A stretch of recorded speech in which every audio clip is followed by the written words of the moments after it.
Bukod sa mga show mo sa SMAC, ano pa yung mga ibang mga shows mo? Yun nga po, gumagawa ko ng 4 na indie film ngayon. And then, nice. Dami Paano mo na-juggle yung schedule? O iba-iba naman yung... May pasok ka, regular class. Tsaka yung characterization pa, iba-iba yun eh.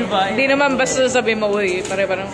Yun, like naayos naman po yung sketch ko. Then when it comes naman sa I Want series, this coming, may season 2 ang Batang Pos. And then baka yung Best and Perfect may season 2 din. And then yun nga yung James Patinding showing ngayon. Then madami pa po iba. And then di ko pa po alam kung kailan ulit ako magkanda ng serye. Kasi parang,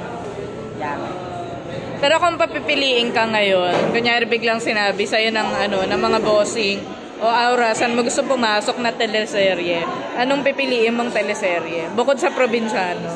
Oo, grabe probinsyano, 4 years na. Oo. Teleserye, wala na rin kasi yung kadenang ginto eh. Maganda yung Make It Lit You. Oo, yung kay Ate Liza and kay Ate. And then parehas kasi sila close ko. Like, di pa kami nagkaka-work, lumalabas kami. Like, date kami nila Kuya Enrique and Liza. Like, nanonood kami sine. Kami. Yeah. Speaking of bonding, yung isa family mo, ano yung usually nagiging bonding nyo? Bonding namin yung malabas talaga kami, like nagkatagaytay kami, pag may mga ganap-ganap. And then, bonding talaga namin yung kainan lang sa bahay. Ano nang pinakamalayo mo napuntahan sa within the Philippines sa lugar? Italy. Pero yung within the Philippines na lugar, I mean, nakapag-Mindanao ka na ba? Dami na. Nakapag-Coron na ako, Palawan, Cagayan. Dami na talaga. Like, yung pag, ibang bansa na, yung pag tinawid mo yung isa, kalimutan ko, madami ako nakapag-Cebu na ako, nakapag-Davao na ako. Ano yung shows? Yeah, puro shows. Grabe. So yun ang maganda sa artista? Oo. Nalilibot mo lahat. Diba sa IG, minsan may mga nababasa nga akong post, may mga artista na, yun nga, may mga nangyari sa kanila sa ibang bansa. Ikaw ba may na-experience ka na? Wala pa. Puro kasi good naman. Kasi nag-Italy ako, kasama ko si Kuya Coco and Ate Yasi. Kumbaga, secure talaga, alagang-alaga. Hindi kasama namin yung mga boss doon. Then, nung nag-Hong Kong din ako, kasama na yung mga boss. Kaya parang, Sino ng mga naka-collab? Kasi may mga napapanood ako iba-iba eh. Napanood ko pa yun, I think nagtaytay. Sino bang kasama mo nun?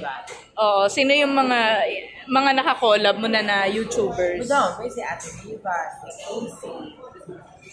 Madami ako kasi friend na YouTuber. Pero hindi kami makulab, mas more on banding kami. Or pinapanood nyo yung na isa't isa pag may time? Sige, ganito lang. Magbibigay ako name ng YouTuber. Tapos kung kakilala mo mag-comment.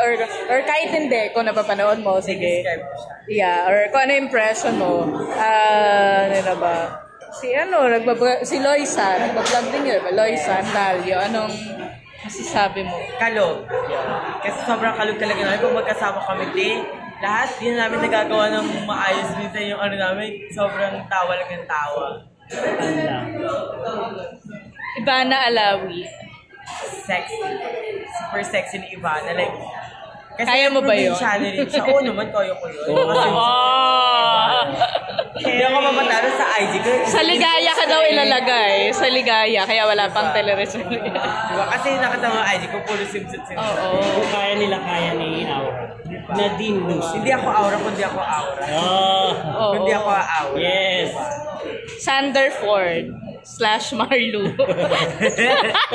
Napanood mo ba yung latest? Sila ni Makagago. Oo.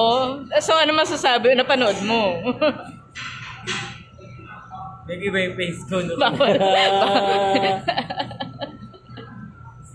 Ayoko kasi talagang mabash or awa. Ayoko rin naman manlait. Ayoko rin. Oo. Pero kasi may wrong naman talaga si Marlo or si Sander. Alam ko kasi yung issue about kay Leng and Makagago. Parang, alam mo yun, nagka-issue sila before ni Makagago. Pero lumipas na. Kumbaga, ba't nag-uusap na maayos eh. Ba't nakialam pa siya dun sa issue ni Makagago and Leng ngayon na nagmarami doon. Parang wrong siya doon. Pero, hindi natin mapagkakait kay Makagago yung pang niya nga, name niya pa lang, diba? Oo. Then, this kid talaga siya.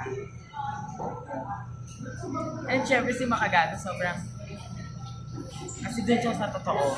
Totoo talaga. Alam mo yun? Kahit hindi niya mabuhay yun. Pero doon siya sa opinion niya. Eh, opinion naman niya, wala naman tama o maling opinion. Aura